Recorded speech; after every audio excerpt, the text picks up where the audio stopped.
For if we sin willfully after we have received the knowledge of the truth, there no longer remains a sacrifice for sins. The first thing I want to do here is there's two key words that are spoken that require defining. We need to define these terms before we really appreciate what is being communicated.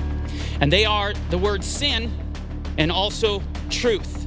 Now, what is sin? 1 John 3:4, for whoever commits sin commits lawlessness. Sin is lawlessness. It's the breaking of the commandment. It's the breaking of the law. It's very simple. This is the biblical definition. And then, of course, we have truth. And what is truth? Again, you go to Scripture, Psalm 119, 142. Your law is true. Psalm 119, 151. All your commandments are truth. Psalm 119, 160. The entirety of your word, this is truth. The entirety of it. It is truth. This is how we should approach this. For if we sin, which is to say, walk away from the law of God, abandon the law of God, break the law willfully, after we have received the knowledge of the law, the knowledge of his commandments, the knowledge of his word, then there no longer remains a sacrifice for sins. And that means no atonement, no mercy, no grace, no salvation, no hope. As believers, when we're confronted with a passage like this, we're like, back up, hold up. You just crossed the line of my comfortability. I don't like these words. I really don't care for them.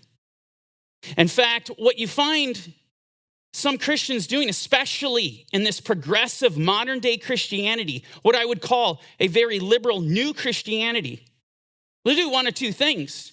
You're confronted with a passage like this, you're like, I'm checking out. And you just continue to move on. I'll go find another passage because you know what? I need something that makes me feel comfortable. I need to feel good right now. I don't need this. Or they'll do this. They'll rewrite Scripture. They'll twist it, they'll pervert it so that it can say what they want it to say, so that it can speak to them in a way that they're comforted. You read this, there's no room for compromise. And we don't like that. This is a passage that demands change from where we're at. It demands you close all those doors that you have open. Your affections, your desires for the world that you go after. The things that you might have closed these 30 doors over here. And you say, you know what? Comparatively, let's be honest. I could put myself up against many of the people in my own church, and I look pretty good. But there's still some doors left open. Doors where you haven't fully submitted to the Lord.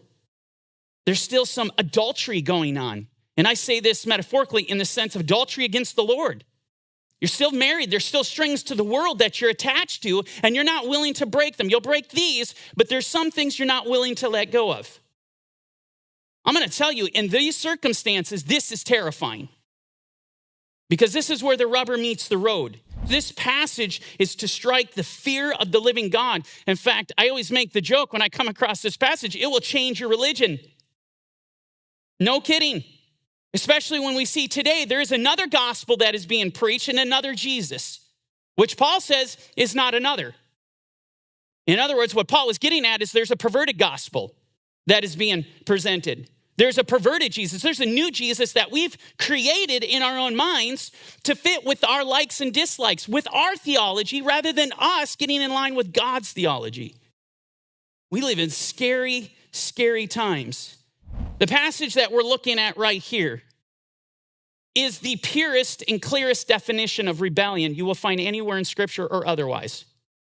That's what rebellion is. If you sin willfully after you receive the knowledge of the truth, you've heard his commandments, you know them, you just like, don't need to, sorry, not gonna do it. You may even say in your heart, you know what, I'm not ready. It's rebellion. That is pure rebellion. And you cannot walk in rebellion and receive the grace of God. The writer is going for the jugular here. He is literally scaring the Hades out of his brethren. This is the point of it. Now, the writer's actually taking this right out of the Torah.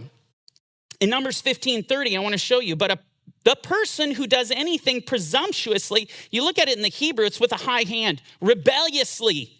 He's rebellious. Whether he's a native born or a stranger, that one brings reproach. Gadaf in the Hebrew, this reproach, it's blasphemy. It's blasphemy. You bring reproach on the Lord. You blaspheme the name of the Lord. And you think of Galatians 2:17, because Paul gets in there and he literally says, if while we seek to be justified by Christ, by his grace, and yet we ourselves are found sinners, wait a second, is Christ therefore a minister of sin? Certainly not. What Paul is saying is that you become a blasphemer.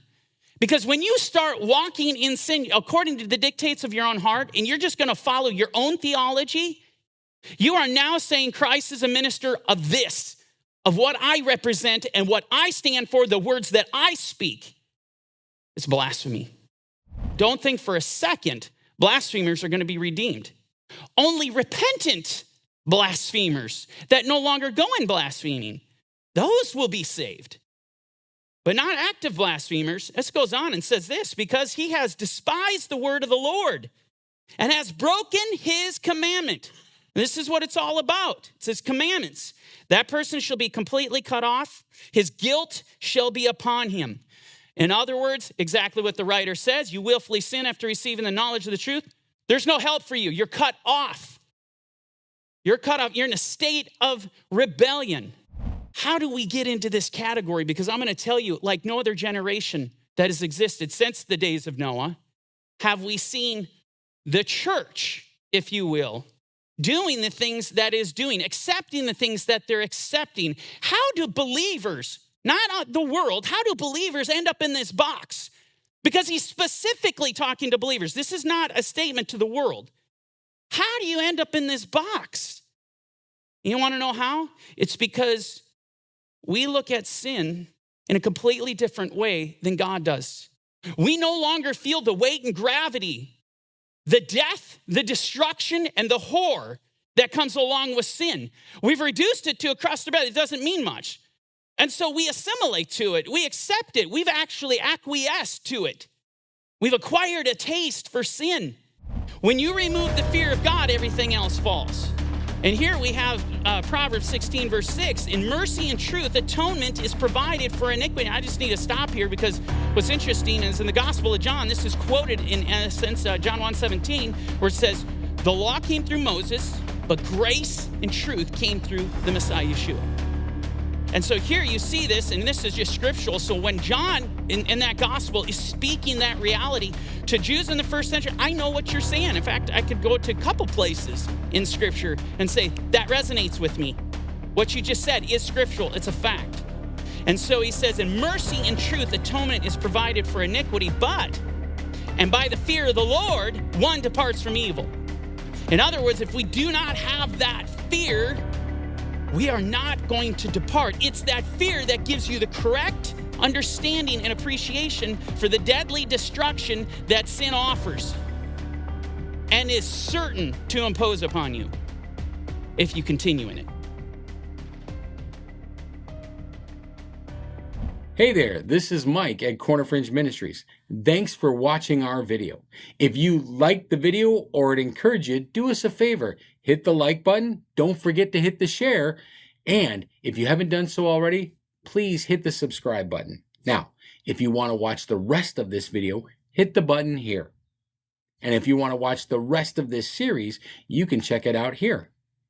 And don't forget, you can download the Corner Fringe Ministries app today on any of your Play stores. Thanks for joining us at Corner Fringe Ministries.